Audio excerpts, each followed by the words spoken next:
Chicago just recorded its deadliest weekend of the year with 66 shot and 12 killed in just a 63-hour period, including a boy riding his bike and a 14-year-old and two 17-year-old girls just standing on the sidewalk.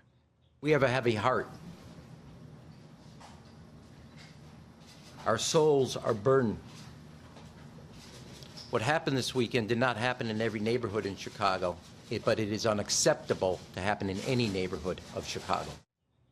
Well, so far this year, 1,785 have been shot in Chicago and 318 killed. Now, believe it or not, shootings are actually down 30% from 2017, and murders are down 25%, but still those figures are well above what Chicago experienced earlier in the decade. In 2011, when Democratic Mayor Rahm Emanuel was elected, there were 436 murders in Chicago. By 2016, that number had ballooned to 771, a 77% increase. And while 2017 was down from that high water mark, it still saw a devastating 650 slayings. Now, as you might imagine, there's enormous political pressure now on Emanuel to offer solutions to this heartbreaking cycle. It's about time. With that election just months away, he responded today sounding more like Tom Sowell than an Obama liberal. You can talk about the weather, but the weather didn't pull the trigger.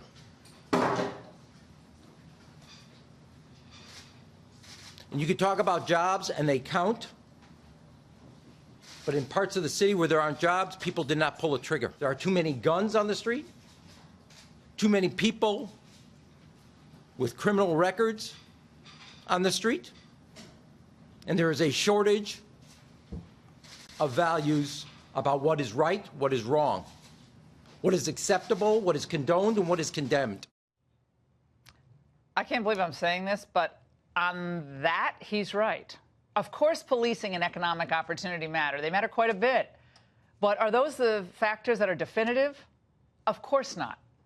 In 2017, the victims of homicide in Chicago were 76% African American, and a disproportionate number of the assailants arrested were also black, primarily male. So what's the cause?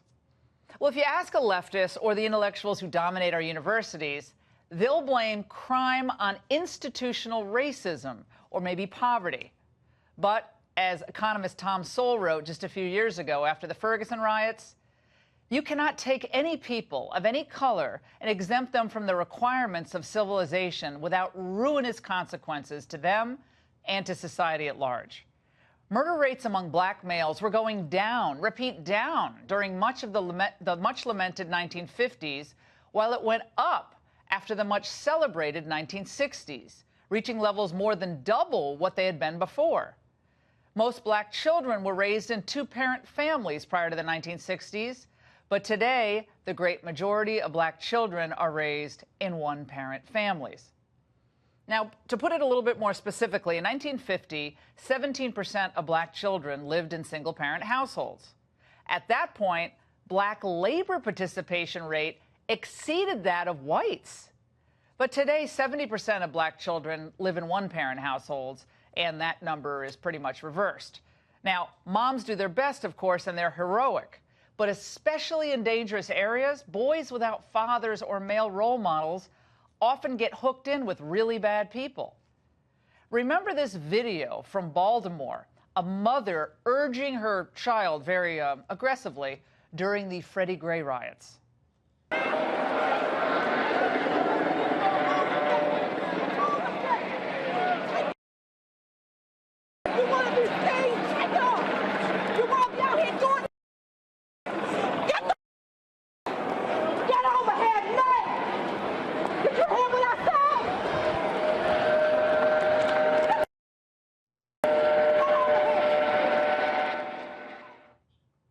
That's actually a mother's love. I mean, maybe she used some four-letter words, but she could have saved his life that day.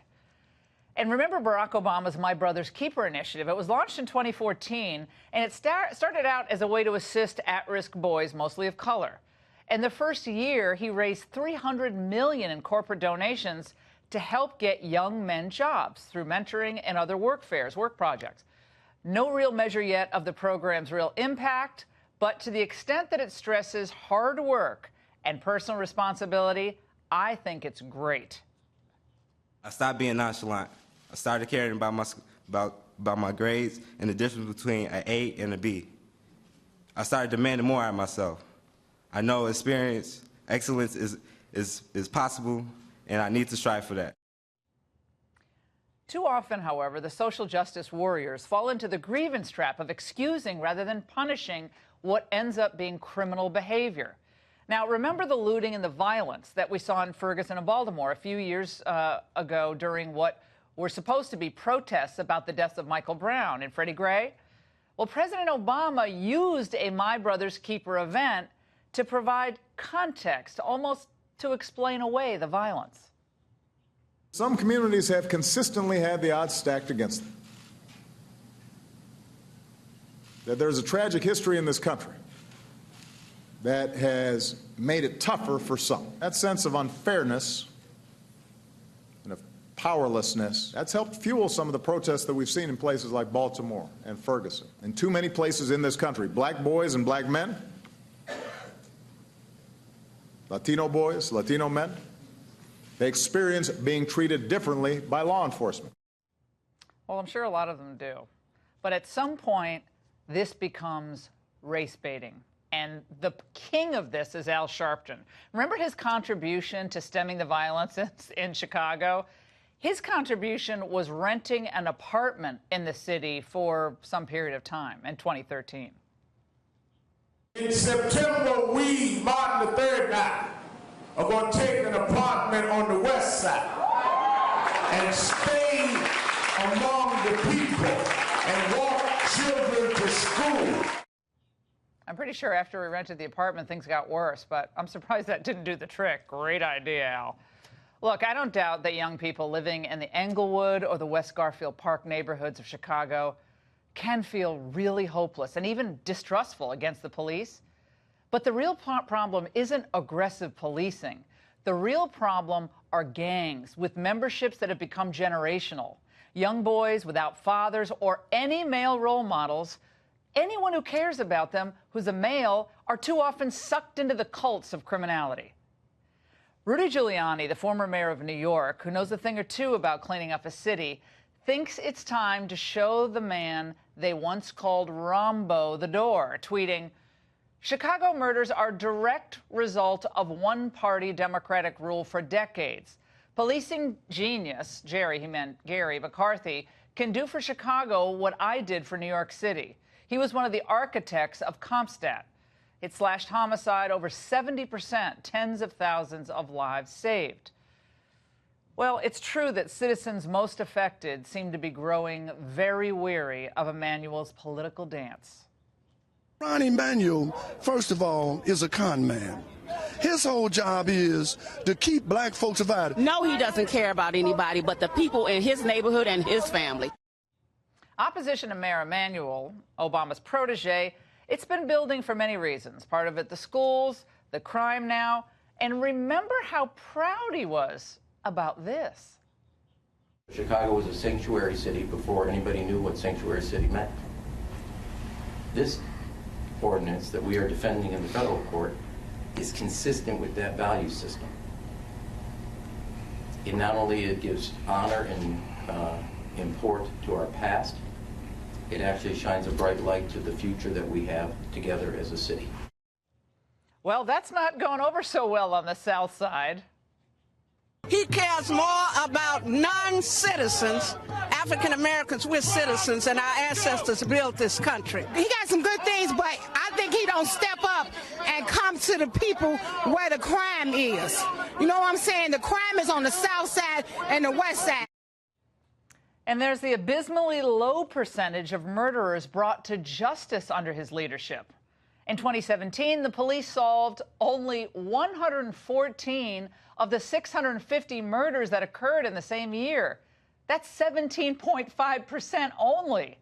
In the early 1990s, that figure was 60%. No wonder people on the South Side are frustrated. So many have promised to try to help Chicago, but few have delivered solutions. Maybe because hard truths are uncomfortable. and maybe because sometimes they're not politically correct. Now, I've been saying since the campaign of 2016 that we need to see more bold-thinking conservatives in the inner cities of this country. The risk is not in showing up. The risk is in not showing up. Solutions, not politics, are what is needed. I have to make sure that President Trump recognized that not everyone believes that Chicago is a Trump-free zone. If he's serious about helping the people in Chicago, especially on the west side of Chicago, I accept his help. We can't turn any help away. We have to make sure that people understand that criminals cannot have their way with our streets. If Chicago Police Department and all the other law enforcement can't do it, we should seek other help. Every day, radicals claim that President Trump is racist. Now, as someone who's known him for, 15 years or so, I can tell you that is 100% false.